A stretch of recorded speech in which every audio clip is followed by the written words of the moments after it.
Welcome to Alive. This is Father Jonathan Meyer, and I am unbelievably excited about this video today because 22 years ago, in 2003, this was my first Mass. So when a man is ordained a priest, he then celebrates what is known as his first Mass. Now, technically, your first Mass is the Mass of your ordination, because you actually can celebrate that Mass with your bishop.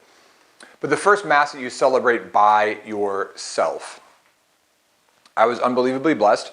I was ordained on June 28th.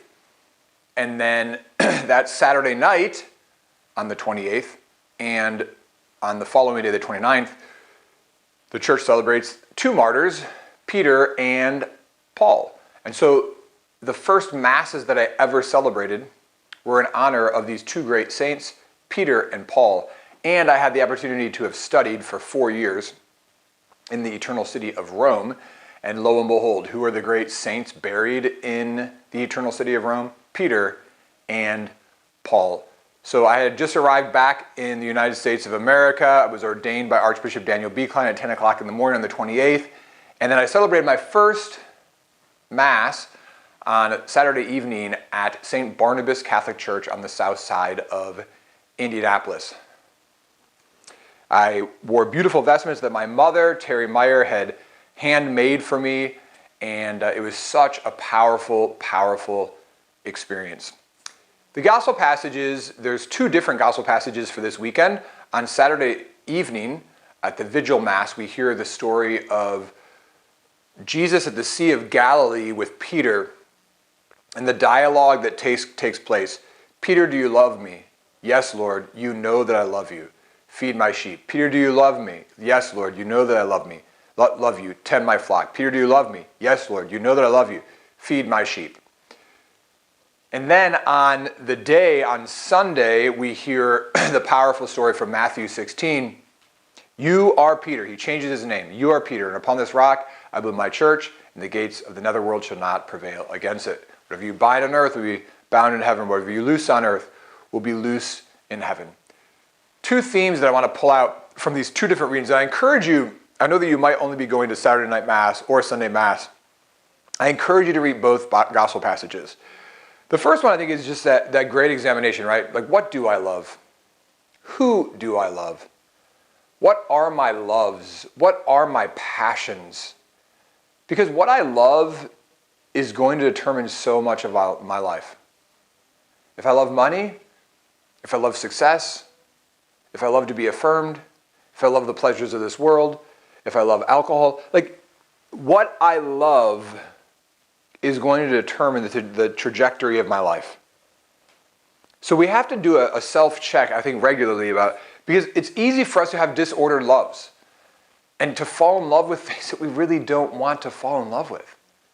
And sometimes we're childish and we're foolish and we just need to recalibrate who we are. No, I love my family. I love my children. I love my faith. I love my God. And if that's the case, am I acting that way?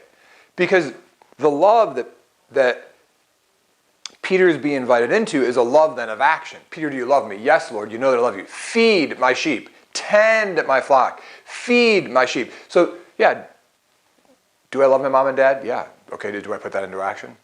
Do I love my wife? Yeah. Do you put that into action? So love is always a call to action. So what do you love? Who do you love? And then how is that put into action? And then Matthew 16, I remember I preached both of my first Masses. I had a Mass on Saturday night and on Sunday. I preached both of them, so I had two different homilies to preach because they're two different gospel passages.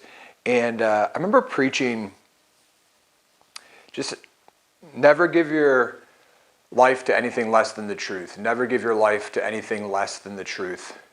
Matthew chapter 16 is where Catholics go because Jesus is entrusting power and authority to Peter. And for 2,000 years, we have looked at that succession. We have 267 popes. Pope Leo XIV, first American pope. Yay, let's go. What does that give us? It's the guarantee, it's the certitude. It's the guarantee of certitude of what? truth. That what we believe about Jesus, that what we believe about the sacraments, that what we believe about salvation, that it's true. It's not made up. It's not someone's opinion. It's 2,000 years of tried and tested. It's true. And so I just always like to say, don't give yourself to anything less than the truth. Don't give yourself to anything less than the truth. Give yourself to things that we know are true, not to fables and to fairy tales and myths and opinions, but give yourself to things that you know are true. And one thing that we know is true is the fact that Jesus loves us and he died for us and he rose again. We know that's true. And we know that there's sacraments, that he founded a church, that he loves us, and there's salvation. We know that's true. And so to give yourself to the things that are true, not the things that are passing, not the things that are going to be done with, but the things that are true. Hope these two little reflections helped you enter into the solemnity of St. Peter and Paul. It's a beautiful, beautiful, beautiful weekend. I encourage you, there's so many great resources now that are out there now. If you've never, you can go on a virtual tour of the tomb of St. Peter, a virtual tour of the Basilica of St. Peter. You can go on a virtual tour of the Basilica of St. Paul outside the wall, where St. Paul is buried. The archaeology surrounding both the tomb of Peter and Paul are fascinating. So allow just this weekend to be a weekend to say, wow, I'm going to learn something about Peter and Paul. I'm going to learn something about these great princes of the church who both died as martyrs. Peter crucified upside down, Paul by the sword.